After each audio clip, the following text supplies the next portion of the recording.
देखिए यूपीएसआई के लिए हम लोग इस वीडियो में पढ़ने वाले हैं साइबर अपराध। तो साइबर अपराध की 2 से 3 वीडियोस बनाई जाएगी। तो साइबर अपराध होता क्या है कि गैर कानूनी कार्य है जिसमें कंप्यूटर एवं इंटरनेट नेटवर्क की मदद से एक साधन अथवा लक्ष्य अथवा दोनों रूपों में जो है प्रयोग किया जाता है। इसमें क्या क्या आता है कि क्या क्या साइबर अपराध बनेगा। तो इसमें सूचनाओं की चोरी, पासवर्ड चोरी, जुआ खेलना, जालसाजी, अवैध वस्तुओं की खरीद फरोख्त, ये सारी चीज़ें साइबर क्राइम में आ जाएंगी। ठीक है। और इसके लिए बनाया गया है सूचना प्रौद्योगिकी अधिनियम 2000, आईटी एक्ट 2000 इसे ही कहते हैं। साइबर अपराध को कंट्रोल करने के लिए आईटी एक्ट 2000 बनाया गया है। साइबर अपराध को देखिए 2 भागों में विभाजित किया गया है। पहला क्या है कि एक अपराध जिसमें कंप्यूटर को लक्ष्य के रूप में प्रयोग किया जाता है, और दूसरा क्या है कि कंप्यूटर को हथियार के रूप में। अब लक्ष्य क्या है? लक्ष्य क्या है कि भाई कोई हैकर है किसी अन्य व्यक्ति की जो है कंप्यूटर से कोई सूचना जो है चुराना। तो इसमें क्या है, कंप्यूटर एक लक्ष्य हो गया कि भाई इसको भेजना है इसके कंप्यूटर को, और वहाँ से क्या क्या निकाल सकता है कि किसी सूचनाओं की चोरी कर सकता है, पासवर्ड चोरी कर सकता है। और हथियार क्या है कि भाई कंप्यूटर उसके हाथ में वही हथियार है, इसी से वो जुआ खिलवाता है, जालसाजी करता है, अवैध वस्तुओं की खरीद फरोख्त करता है। तो यहाँ पे कंप्यूटर एज अ टूल्स, हथियार उपयोग होता है, और यहाँ क्या है, लक्ष्य है। ठीक है। तो ये 2 अंतर है। अब देखिए साइबर अपराध के कई प्रकार होते हैं, और ये प्रकार इंपॉर्टेंट है, पूछा जा सकता है कि क्वेश्चन देके 4 विकल्प देगा, इसमें से कौन सा प्रकार है साइबर अपराध का या कौन सा प्रकार नहीं है। तो बहुत अच्छे से देखिएगा। तो स्पैम ईमेल, स्पैम ईमेल आपके मेल पे आता ही होगा। अनेक प्रकार के ईमेल आते हैं जिसमें ईमेल भी होते हैं जो सिर्फ कंप्यूटर को नुकसान पहुंचाने के लिए होते हैं, इसे ही स्पैम ईमेल कहते हैं। हैकिंग हो गया, निजी जानकारी हैक करना, पासवर्ड बदलना, ये सब हैकिंग। फिशिंग हो गया, किसी के पास स्पैम ईमेल भेजना ताकि वो अपनी निजी जानकारी दे और उस जानकारी से उसका नुकसान हो। फिर वायरस फैलाना, वायरस का नाम यहाँ पे आप लोग देख लीजिएगा, virus, worm, Trojan horse, logic horse, ये सारे वायरस के नाम हैं। ठीक है, पूछा जा सकता है तो याद रखिएगा। सॉफ्टवेयर पायरेसी क्या होता है कि पायरेसी मतलब नकली, एक सॉफ्टवेयर का कोई अलग सॉफ्टवेयर यानी सस्ते दामों में बेचना, नकली सॉफ्टवेयर बनाना। फर्जी बैंक कॉल, सोशल साइट पर अफवाह, साइबर बुलिंग। ठीक है।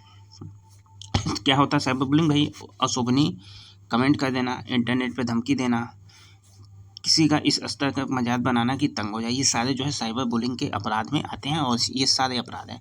साइबर स्टॉकिंग, इंटरनेट पर किसी व्यक्तियों का पीछा करना और उसके बुलेटिन बोर्ड पर संदेश भेजना तथा संबंधित व्यक्तियों से धन प्राप्त करना, ये होता है cyber stalking. Email bombing, data diddling, salami attack. ठीक है। इसमें कहने जाएंगे काफ़ी सारे, बस आप नाम जानते रहिए कि कभी पूछा जाए तो आप बता सके कि फला चीज़ फला होता है। ठीक है। लॉजिक बम क्या होता है? एक फ्री प्रोग्राम होता है। ट्रोजन हॉर्स अनाधिकृत प्रोग्राम होता है। पोर्नोग्राफी, ठीक है, यौन उत्तेजना द्वारा पीड़ित से गलत काम कराया जाना। वित्तीय अपराध होते हैं, साइबर कूट रचना होता है, साइबर मानहानि होता है, बौद्धिक संपदा अपराध होता है कि जैसे इस बौद्धिक संपदा में देख लीजिएगा क्या क्या चीज़ आती है। तो कॉपीराइट आता है, पेटेंट, ट्रेडमार्क और डिजाइन, ये सारे जो है बौद्धिक संपदा के अंतर्गत आते हैं। ठीक है। इंटरनेट टाइम चोरी, अवैध वस्तुओं का विक्रय, की लॉगर्स, ऑनलाइन जुआ, ये सारे जो है, इसके अलावा भी जरूरी नहीं कि बस केवल इतने हैं, लेकिन ये जो जो इम्पोर्टेंट चीज़ें थी ये साइबर अपराध के अंतर्गत आते हैं। अब प्रावधान क्या है? आईटी एक्ट 2000 में साइबर अपराध से संबंधित प्रावधान कौन कौन से हैं, बहुत ही इंपॉर्टेंट हैं और आपको जानकारी होनी चाहिए। इंटरनेट की दुनिया में है तो ये जानकारी होनी चाहिए। इस साइबर प्रौद्योगिकी यानी आईटी एक्ट में कौन कौन से अपराध होते हैं। तो कंप्यूटर साधनों से छेड़छाड़ की कोशिश, आपने किसी के कंप्यूटर से कोई हैक करने की कोशिश की, छेड़छाड़ की कोशिश की, तो उसमें कौन सी धारा लगती है? धारा 65। कंप्यूटर में संग्रहित डाटा के साथ छेड़छाड़ कर उसे हैक करने की कोशिश, 66। भाई कंप्यूटर में देखिए याद करने का भी एक तरीका होता है कि कंप्यूटर 65 लिख लेना है कि कंप्यूटर से छेड़छाड़ कोशिश करेंगे 65, कंप्यूटर के अंदर जो चीज़ है, जो डाटा है, उससे छेड़छाड़ करेंगे 66। अब 66 के बाद ABCD शुरू हो जाता है। ठीक है। संवाद सूचनाओं के माध्यम से प्रतिबंधित सूचनाएं भेजने के लिए दंड का प्रावधान किसमें है? 66A। कंप्यूटर या किसी इलेक्ट्रॉनिक गैजेट से चोरी की गई सूचनाओं को गलत तरीके से हासिल करने के लिए 66B। पहचान चोरी करने के लिए C। ठीक है। तो पहचान C, किसी की पहचान चोरी करने के लिए दंड का प्रावधान किसमें है? 66C। तो 66C जहाँ है वहाँ सीधे आपको पहचान लिख देना है। इस तरीके से शॉर्ट नोट्स आपको बनाने हैं। पहचान छुपाकर कंप्यूटर की मदद से किसी के व्यक्तिगत डाटा तक पहुंचने बनाने के लिए दंड का प्रावधान 66D। बहुत सारे 66D के क्राइम होते हैं। किसी की निजता भंग करने के लिए दंड का प्रावधान 66E। भाई किसी की प्राइवेट फोटो है, आप उसको अपने फेसबुक पे लगा देते हैं, सोशल साइट पे लगा देते हैं, टेलीग्राम पे डाल देते हैं, उसकी निजता भंग हो जाती है। कौन सा अपराध होगा आपका? 66E। ठीक है। देखिए साइबर आतंकवाद बहुत ही महत्वपूर्ण है, तो साइबर आतंकवाद के लिए 66F, और इसमें देखिए आजीवन कारावास का दंड है, तो 66F। ठीक है। आपत्तिजनक सूचनाओं के प्रकाशन के लिए 67। ये 67 बहुत इंपॉर्टेंट धारा है, काफ़ी लगती है। इलेक्ट्रॉनिक माध्यमों से लैंगिक प्रदर्शन कार्य या अश्लील सूचनाओं का प्रकाशित करने के लिए दंड का प्रावधान 67A। ठीक है। तो लैंगिक प्रदर्शन यानी जो डांस वीडियोज होते हैं इस तरीके की भाई उसमें अश्लीलता झलकती हो, तो जब तक कोई कंप्लेन नहीं करता तब तक तो ठीक है, जहाँ पे कंप्लेन हुआ वहाँ पे 67A की धारा लगा दी जाएगी IT एक्ट की। तो लैंगिक प्रदर्शन एक अपराध की तरह है और उसमें 66A लगता है। बच्चों को अश्लील अवस्था में दिखाया जाना 66B।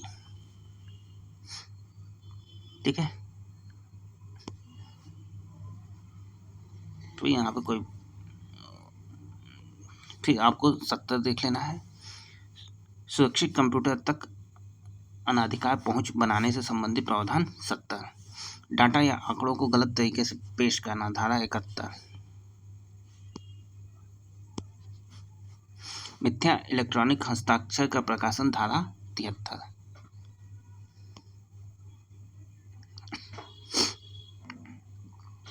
ठीक है। तो ये सारे अपराध हैं IT एक्ट से संबंधित। अब IPC में हम लोग को देख लेना है, तो IPC अब BNS हो गई है, तो आपको बेसिकली BNS देख लेना चाहिए। ठीक है। फिर भी IPC आपको देख के जाना चाहिए कि कहीं क्वेश्चन बन गए का, तो आपको कर लेना है। तो ये सारे हैं साइबर कपट, ये फ्रॉड का धारा 420 आपको पता ही है, तो नए में देख लीजिएगा कौन सी धारा हो गई है BNS में। ठीक है। ईमेल का गलत इस्तेमाल 500।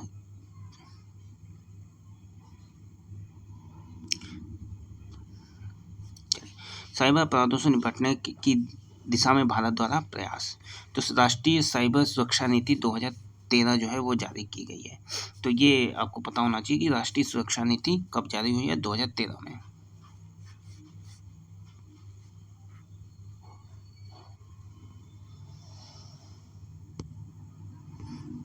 ठीक है। तो ये साइबर जो है संबंधित चीज़ें थी, जो महत्वपूर्ण चीज़ें थी आपको बता दिया गया है। एक आध क्वेश्चन आएंगे तो आपको कर लेना है, और क्वेश्चंस जो हम लोग नेक्स्ट वीडियो में क्वेश्चंस को देखेंगे। ये सारे जो महत्वपूर्ण क्वेश्चंस जो आए हैं वो अगले वीडियो में आपको मिल जाएगी, यानी 2 वीडियो में आपका ये समाप्त हो जाएगा। ठीक है। इससे पहले भी जो भी आपके लॉ वाले सेक्शंस हैं वो करवाए जा चुके हैं, आप प्लेलिस्ट में जाके सारे वीडियोज़ को देख लीजिएगा।